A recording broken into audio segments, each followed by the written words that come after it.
Hello everyone and welcome back to Echo. On the last episode, holy shit, we might have died or some shit. Then we got a flashback of Flynn finding Sydney's dead dad. Now we're in a van. Oh, shit. The van jostles and teeters as it careens down the dirt road before the turnoff to Wilma Bend. All this bumping and speeding is making my head hurt. Something fierce all of a sudden. Leo, slow down. The Red Wolf keeps looking over his shoulder as he drives, as if afraid Clint would be sprinting behind us. Turn up here. Your place? Yeah, it's closest. I can't believe we left Chase behind. So, who the fuck are we in the back? I told you, he bolted out the back door first chance he got. I didn't know City Hall had a back door. Silence for a moment. I say nothing. I guess we're Carl? Or not. I've never seen him get like that before. Who? Clint or Chase? Shut up, Flynn. Fuck you. I feel a pinch in the back of my neck, Jenna having grasped me hard. Maybe we're TJ? Enough! I'm serious! I reel forward, managing to wriggle free. Okay. He just snarls like the feral tit dirt he is. He's livid and still batshit under Chase's influence. What? I don't know what that means. Bill pulls up into the driveway, and as the van stops, he's already out storming his way to the door. I need to piss. It's locked! Leo turns the front door handle, and to my surprise, it opens it up and steps right in. Or not. I step outside, stretching my limbs. There's not much room in Leo's mommy missile for someone like me. Someone like me? Who the fuck are we right now? My mind's still buzzing, trying to comprehend everything that just happened. Chase. That fucker. So we're not Chase. We're not TJ. We're not Carl. We're not Jenna. We're not Flynn. We're not Leo. Who the fuck are we right now? I think I've been fantasizing about him nonstop for the past goddamn week like a horny 14-year-old. Wait, maybe we are Flynn? No, we talked about Flynn. I'm confused. He sabotaged the whole thing, made me look like some kind of calculating, sadistic rapist. Okay, we are definitely playing as Flynn right now. Okay, wow, Jesus. And nobody else noticed when his face changed. Every time. DJ and Jenna pass along beside me, both looking a mix of worry and exhausted. Wonder how much they believed. They're so gullible to bullshit coming from a whimpering face after all. Carl follows suit, clutching his phone in his paws, but not looking at it. Maybe not all of them, though. I shut the car door and head in. I enter in the dry heat, feels so good on my scales. I let out a big sigh, taking a moment to just not think for a while and ignore the stares in my direction. Flynn. The moment lasts less than 5 seconds. Yeah? Do you have a landline? We're trying to dial the sheriff, but none of us can get any reception on our phones. It shows bars every now and then, but then drops shortly after they appear. Do I look like I'm 40? Nobody has landlines these days. Out in the middle of nowhere they do. You kinda do. Oh, you kinda do. I mean, from the back. I resist the urge to ask how, instead letting out a quick huff of air. Let me check mine. I reach into my pocket. After taking out my phone, I noticed the signal bars at the top right are fluctuating wildly, almost blinking. I try to call 911, but nothing goes through. Shit. Not working for you either? I toss my phone on the kitchen island. I'll just get my repeater. Your what? Flynn, seriously? Are you planning on turning this into some kind of Wild West shootout? This is not the time for one of your urban-ass anti-gun lectures. This is my house. Yeah, it starts up a rebuttal, but I'm already gone. I head down the hallway to the storage closet opening and reaching up to my top shelf. I don't have any small kids to worry about, so I always leave this one loaded just in case. Here's some shuffling behind me. Looking over my shoulder, there's some movement going on at Daxton's room. Ordinarily, I'd give him and his private space a wide-ass berth, but so that he'll do the same, but under the circumstances. Holy shit, look at this room.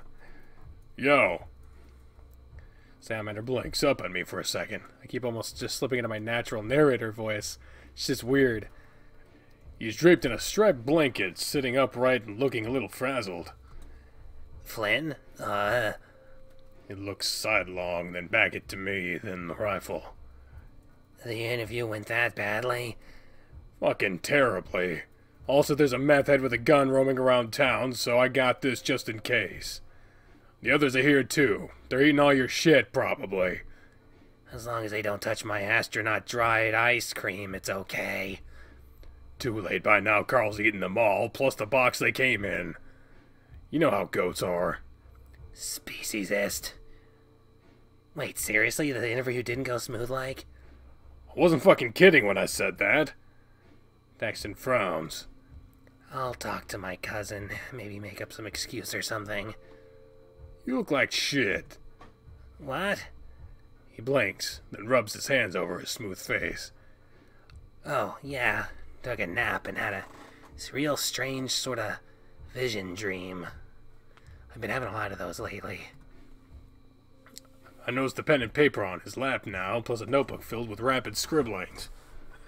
I needed to write everything down, otherwise I'd forget. You know how they are, where after 15 minutes all gone, but a vague sense of familiarity of the setting and time of day. I don't dream. Yes, you do, you just don't remember. The salamander blinks. What? I look down the hall. I was joking earlier, but it looks like Carl is straight up digging into our pantry already. Daxton signs? I guess sighs, when he realizes I'm not gonna explain. Is Chase out there? I talked to him about all this stuff yesterday at the party. What party? The group, they had a cookout thing at Chase's place, and Carl invited me along. You didn't know? Fucking figures. Feel a bit like a boiling inside, though I keep a straight face. No, I don't care. Also, the musk shit isn't here. Oh. Can I tell you about it? Look, I don't... It'll just take a minute. Dax, I'm distracted as dick right now. You're distracted by Dick? As? Ass? Are you fucking deaf? Yes. I mean, what? No, you're just confusing. Look, I was flying on this airship thing. In your dream? Yeah, but it felt real. I don't feel like I slept at all. It's like I was there. So, not a dream. Not a dream. A vision, spirit, quest, tulpa, experience, whatever the hell you would be calling it. I lean my rifle against the doorway, crossing my arms over my chest. I could smell the metal of the cockpit. I could feel the leather of the chair. I was flying over this giant body of water. I don't think it was an ocean, though. He stares at the tips of his webbed feet poking out from beneath the blanket, as if they would remind him of something. It made me nervous because I wasn't good at swimming. But I'm great at swimming. I'm a goddamn salamander, yeah? Mm-hmm. Something went wrong with the pulse drive and I started losing altitude. Eventually I hit the water and had to evacuate. Everything just sunk instantly. I didn't have time to grab any gear. It was just me in the middle of the water, no land in sight, and little chance of rescue. The salamander begins to wring his own wrists, his tone of voice serious despite the absurdity of all this shit. All I knew Well, how to do is doggy paddle. I remember being really scared and missing home. I tried slipping off all my clothing to make myself more buoyant, but it didn't work. I kept looking under the water for some reason, like to see how deep it was. I couldn't see the bottom, it was so dark. The top of the water was warm, but even like 5 feet down it was freezing. I kept trying to pull my legs up, but I didn't like them being down, because I didn't like them being down in the cold, dark space. It was like I was afraid of something was down there. Even though it hurt my eyes, I wouldn't stop pushing my head under to look, to be sure it was safe. He peers up at me now. Strange sort of expression on his face I can't really name. Just as it was getting dark, I glanced down into the depths and saw orange and black. It was you. I crossed my arms just a little tighter, my frown deepening. You were so far down, I could just barely make out your general shape and your eyes. They were hollow, empty, nothing.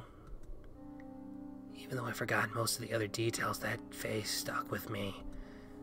I unconsciously rubbed my own eyes. Still there as far as I could see.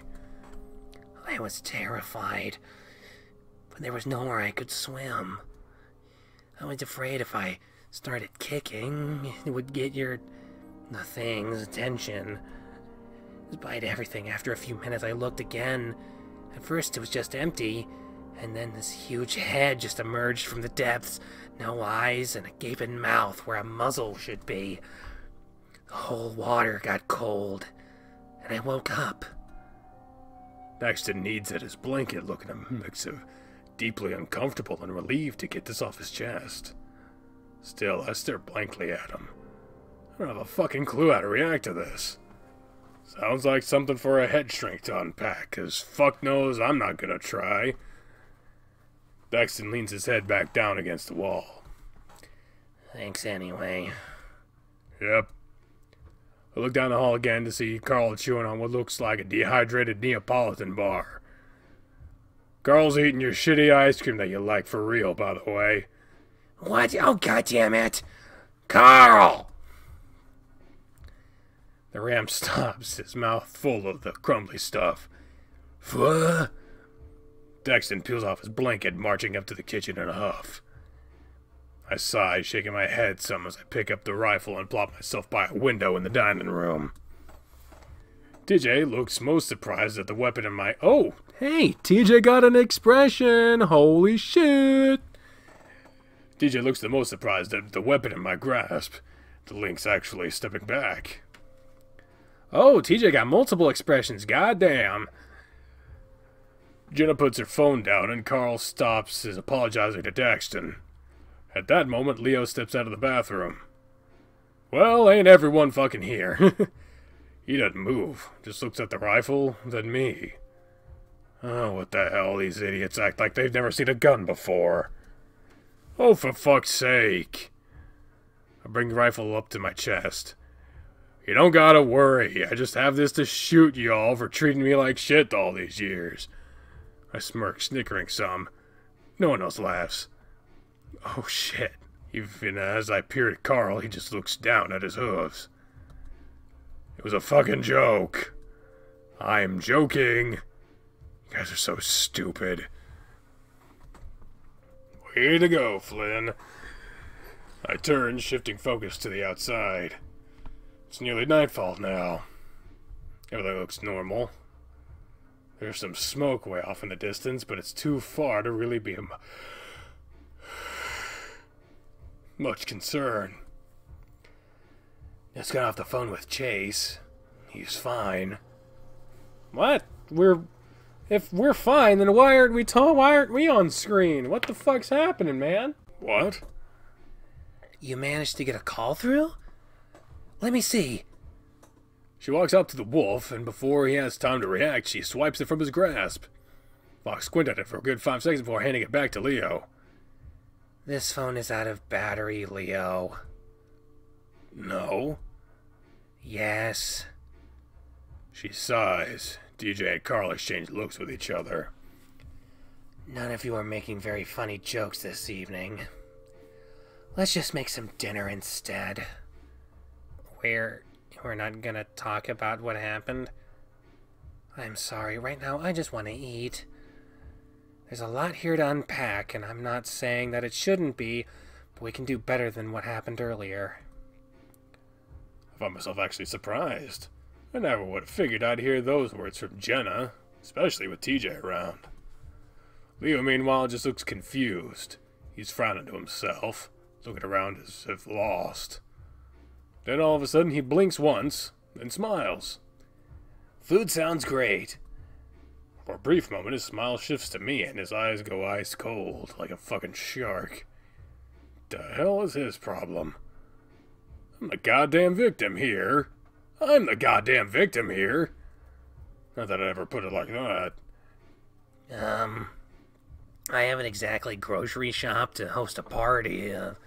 Daxton stops, starting to count off. Daxton stops, I'm sorry. Narrator voice. Starting to count all of us. 6. Salamander opens the fridge, staring into it as if looking into a particularly deep canyon. We got leftover salad, some fruit, cream cheese. There's frozen bass in the fridge. I glance over a few of them grimace. Of course. We got a blender to make some smoothies with the kefir, yogurt, milk, and fruit. Maybe a side salad with it. I mean, I'm assuming y'all have just been quaffing down the local diner junk all week, so it might be nice. Carl, TJ, and Jenna exchange looks with each other. Leo, meanwhile, looks to be tapping at his phone, occasionally looking out the window. That'll work. Thank you, Daxton, and apologies for all this. I didn't say it was fine. Some of that's my shit. Daxton gives me a dull look. Without further word, he takes out a big bowl of leftover salad and sets it on the counter, along with a grocery bag of fruit. I feel my teeth start to grit, so I shift my focus outside again. Still no signs of life beyond the usual distant spots of light, each coming and going down the highway around the canyon. The smoke I noticed earlier rising up near the res looks like it's billowed higher, though. Despite everything, it's actually sort of nice out.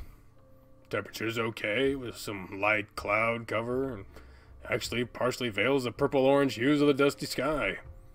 It's the sort of night I'd usually like to spend outside on the porch drinking tea and whittling on some balsa. Daxton's usually quiet, cooped up in his room with his fantasy shit. I don't know how I feel about the music he usually is playing, but it's not bad. I think 30 miles away, Peyton's bustling with 100,000 people all enjoying their Saturday night. Well, back in the day, it used to be a tiny ranching community that serviced Echo, kept everyone fed and such. 30 miles in the other direction, you've got the res. Population keeps dwindling from that place, too, no matter how much money the feds give them to live there. All the young folk just pack up and get out while they can. The rest generally don't do too hot. Finally, 65 miles to the east, you get the Jericho Proving Grounds. I remember back when I was a tweeny little jarhead, fussing up to my uncle to take me there. Could we stop with the retrospective shit? I mean, honestly, this voice is not easy. They only did tours twice a year, and there's a huge wait list. I'd expected there to be a giant hole in the ground the size of Echo Canyon, but there was pretty much nothing. Dust and sediment had filled it over the span of 75 years. Dry grass and shrubs had even sprouted on top. All that was left is just some torn-up hunk of a 3-ton cylinder that burned so hot the metal liquefied and pooled beneath it. You could walk through this site and have no idea that there's a fucking A-bomb. That's where a fucking A-bomb was dropped. Well, if it wasn't for the big black obelisk they erected on top. Which now is just another spot for visitors to take photos of themselves. Man mustn't forget the past, for the past will not forget man, it reads. Reminds me of that whole push from the country to make the mine some fucking tourist spot. Just slap a plaque up there with a little blurb about all the death and shit. It'll make a great selfie spot. Traffic is traffic, right? Hell, call it haunted and you'll get even more weirdos coming here to exploit it. Like Chase. As I hear the background noise of muffled conversation and Daxton trying to figure out how my blender works, the presence sinks in. Wonder if he's gonna figure his way out before I can get to him. I look over and Daxton is putting a whole fucking apple into the blender. Some bitch, what are you doing? Daxton looks up, struggling to keep the lid on as the apple smacks hard against the plastic sides. Or SIDS, apparently. Cut the fucking thing up first! It's not gonna take a whole apple! The salamander looks a bit dazed. Guess he's still reeling from his dream or whatever. Uh-huh. Don't just uh-huh me. Do it, you fucking slippery bitch, before you break my shit! Flynn? Jenna's glaring at me from the living room. It's my shit, it's my house. Jesus, man, I'm stopping. He pulls out the lacerated apple, setting it on a paper towel while grumbling. Gosh damn asparagus and french fries, I swear. What the fuck does that mean? I clench my rifle harder at hearing the old A word again. What? Oh, I thought that said asparagus. Oh my god. Gosh damn asparagus and french fries.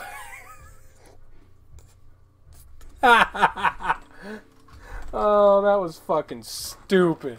God damn it, I seem to have more and more of those moments every goddamn day. I clench my rifle harder at hearing that old A word again. Turn and I make my way down the hall. There's a window in my bedroom. I'll watch there. No one else says anything.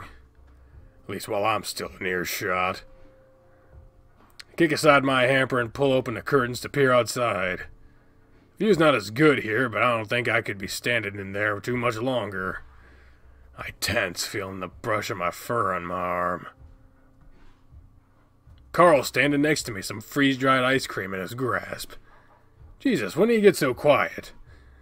He doesn't say anything, which puts me in an awkward position of being the one to speak. Fat ass, I mumble. Carl holds up the ice cream, which has a weird wafer-like consistency. I told Daxton I'd give him a bunch of hens cartons if I told Daxton I'd give him a bunch of hens cartons I got back at the house. Your folks won't mind? They won't notice. I could just say I ate it myself. Yeah, they wouldn't doubt that. There's a light smile on his muzzle now. Right. I blink. You're okay? Not really. All this stuff's got my mind off the interview, though. Just kinda wanna go home and play video games without getting shot. There's a solid pause. Chase. What he said wasn't true. Oh, I know. I let out a sharp exhale, closing my eyes for a second. Let the tip of my repeater rest against the floor. Thank you, though. For what? Defending me back at the office? The Rem shakes his head dismissively. I don't think you'll see most of them besides Leo again after tomorrow, though. Like you said, none of this matters. The truth does. I guess your spring break get-together with him isn't a thing anymore, either. I wasn't really expecting that to be brought up. Who told him? Or was it that fucking obvious? Pulls out his phone, seeming to check to see whether my Wi-Fi is working yet. I grunt, clearing my throat. I just want to know what happened. Dude, if I was chased, I'd just get in my car and drive back to Pueblo at this point. I don't think he's gonna do that. Why? I locked his ass in the reading room. Carl's eyes widen, the ram reacting much quicker than normal without his usual pot haze. So that's where you went. I think that's a crime, man. So is murder. Dude, this is Chase you're talking about. Yeah. I look offward, peering at the sorry state of my room is at the moment.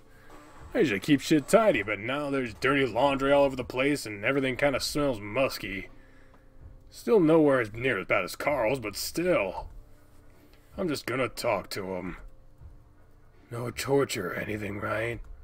Fucking hell, Carl. Do you really think I'd do that? I'm not Leo. I was joking. He rolls his shoulders.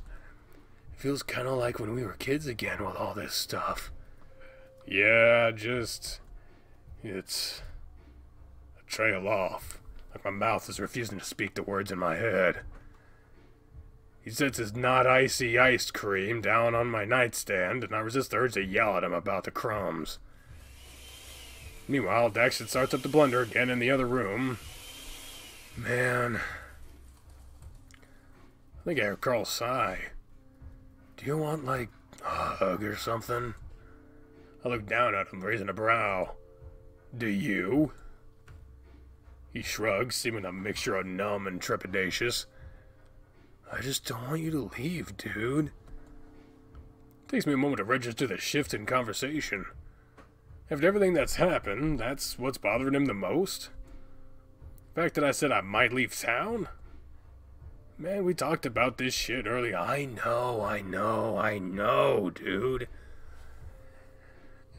Carl rubs at his jaw and face with the base of his paws, pacing upon the carpeted floor.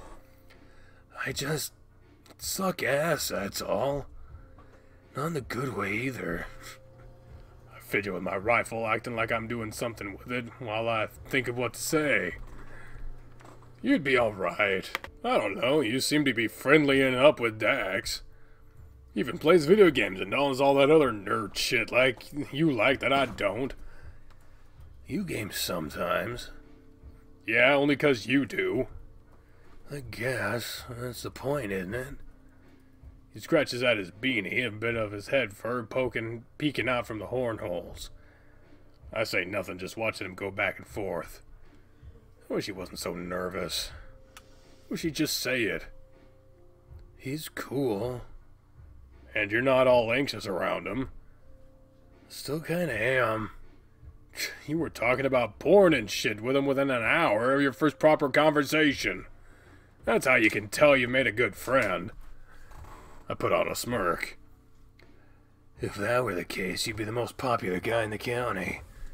Oh, fuck off, bleeder. I snirk regardless. With a shift in my hips, I nudge him with my tail. Stop your treading, you're wearing out the carpet. Sorry. He stops, looking down at his hooves for a moment, then back up to me. If I stayed put, I'd probably start sticking to it. Fuck you. I smile, though I try to stifle it. I always thought us lizard folk look fucking creepy when we smile. We don't really have that same cutesy appeal like most furry fuckers. Like Carl. This is gonna sound really gay, but promise you won't leave, dude. The seriousness of the request make me pause. Look into his eyes and I feel like a selfish asshole. Carl's not fucking ready for this world. He's just gonna rot here. But I never really felt right filling the whole big brother role again after what happened. Carl shifts his weight from hoof to hoof, noting my lack of response. I know I'm a damn burden, but You're not a fucking burden. Huh? You keep me from losing my mind in this shithole, you know that? You're the reason I haven't left already. Carl stopped shifting, seeming to be trying to wrap his head around that admission. He opens his muzzle to speak, but I cut him off. And don't fucking go off again about how you're almost 21 and you should be better on your own. Turning into an adult doesn't magically fix all the shit that fucked you up as a kid.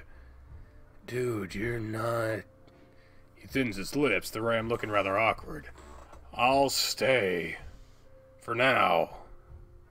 For real? That's what I just fucking said, you absolute dumbass. Next thing I know, Carl's fist is against my soft spot. I flinch back, herking instinctively, but there's no pain. Only that same usual tingly feeling. He's not punching me, he's poking me. Corner of Carl's lip curls upward in a sort of half smile. He nudges me again, this time in the shoulder. I raise an inquisitive brow, thumping him back. He steps forward, wrapping his arms around my torso. I'm left standing, a little baffled at what just happened with Carl's thick arms around my midsection. As for his course. Not quite to the point that it's prickling me, but it has weight to it.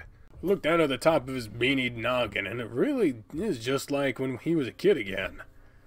A real damn milksop. There's no back pats with the hug. He lingers. I open my mouth to say something stupid, but I just bite my tongue. I don't draw back either. Close my eyes, I empty my mind, and just stop thinking for a moment. I lean forward, resting my chin between his horns. Get this weird sort of twisty feeling in my chest. Cautious again, as if trying to look up. And of course, the edge of his hoof steps right on one of my toes. I suppress a grimace just as the ram lifts his head up enough to meet me eye to eye. Sorry. It's fine, I'm tough.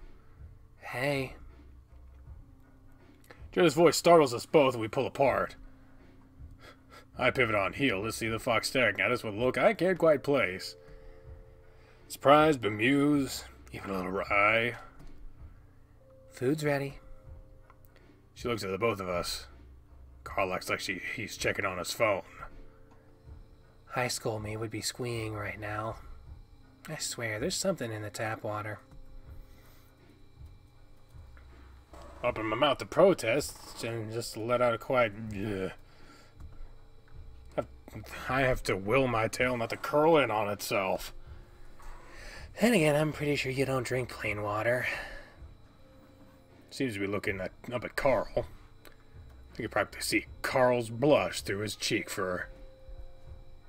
Flynn, when you got a minute? What? I clear my throat, putting on a more neutral expression. What do you want? I need to talk to you.